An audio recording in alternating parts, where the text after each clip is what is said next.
jiɗɗen piile Cheikh Mouhidine ena jokki goro pour san goɗɗo leñol aduna furnogol yaari yeeso ɗum noon e ñaaguima Allah ceerno Basir yo Allah junno gurdam makko Allah okoramo hen cellal hande kam woni ñalande mawde ñalande weltare e almuɓe makko ɗo ɗon Madina Arkeba oɗo jamanu en jiiɗi almuɓe makko foof mo tuppiɓe koyɗe ndiyam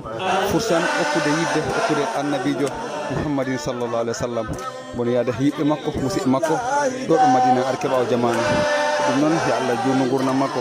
ceerno mbo walli leñolngol fof mbo walli ɗum yo Allah ɓeydu kala ko ligganiɗo Allah mbo ligganimama kala tampanɗo Allah mbo tampani ɗum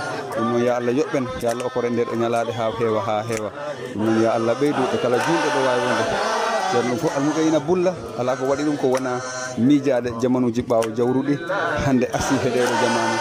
jeri si a muñi a heɓa ko heewi si a muñani noon machallah nde ñalade heɓtama yo Allah junno gurnam Cheikh Mouhidine almo rabbina alhaji Mouhammad al Aminul Bachir e kala okkaɗo ɗo kaala e ñaaguima Allah e nde Allah junnata gurnam mum kala ko jiiɗi yo Allah waɗɗum barke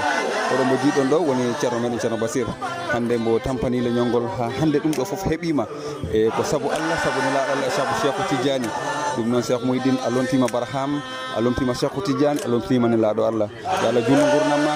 hiɓɓe ma kala ko jiiɗiɗa yo Allah waɗɗum barke kala ko yalti hema yo Allah junno gurnam ma a jurna gurnam mumen almuɓe ina bulla e ndeɗo weltare hande ɗum noon yo Allah ɓeydu hen ɓiɓɓe piilama almuɓe piilama koko waɗi ɗum foof ko yidde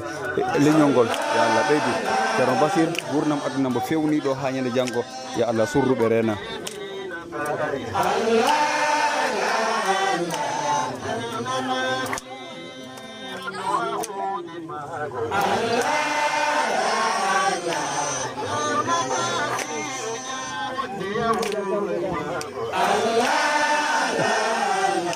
est-ce que Thierno Diaw